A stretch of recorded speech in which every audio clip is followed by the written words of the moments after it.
So this was our official launch, if you will, of what I'm coining Flight Club.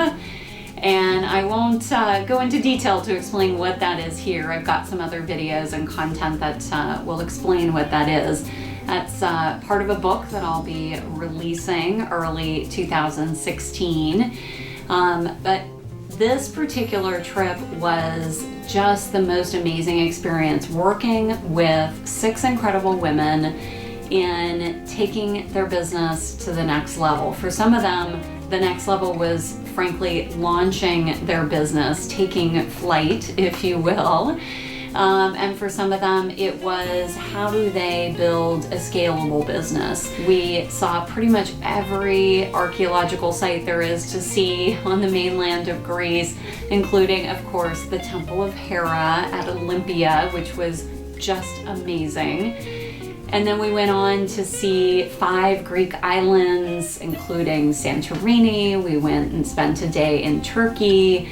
Just so incredible. I came back partially a new person, to be frank. I started Hera Hub 4 years ago, and I haven't taken a vacation like that, even though it was a bit of a working vacation for me and all of us. I haven't really disconnected like that in the last 4 years. So I'm excited that this will be the first of many flight clubs.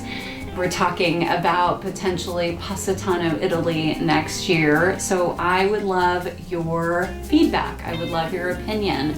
Where do you want to go next year in 2016? We would be looking again at October, maybe even mid to late October, which I know can be challenging if you have children in school, but traveling in the summer is much more crowded, much more expensive, and so we are going to stick to doing things a little bit off season so we can unwind a little bit. So I want to know where you want to go specifically for 2016.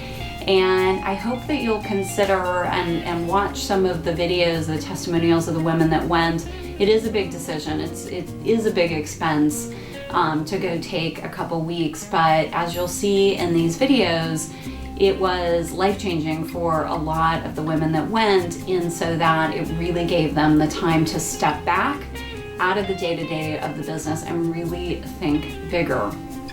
Last but not least, in our trip next year, I'm not going to do an all-inclusive.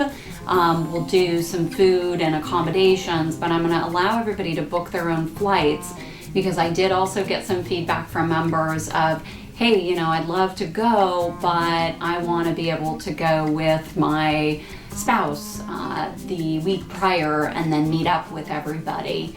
Or I want to take a side trip to this country while I'm there. And so allowing people flexibility to add on to the front or the end of the trip was something that came up a number of times and seems like an extremely good idea. So can't wait to talk to you about the trip. Feel free to reach out to me personally if you want to learn more about potentially going next year. We should be collecting ideas, I would say probably by mid-December, hopefully, and then making an announcement by the end of 2015.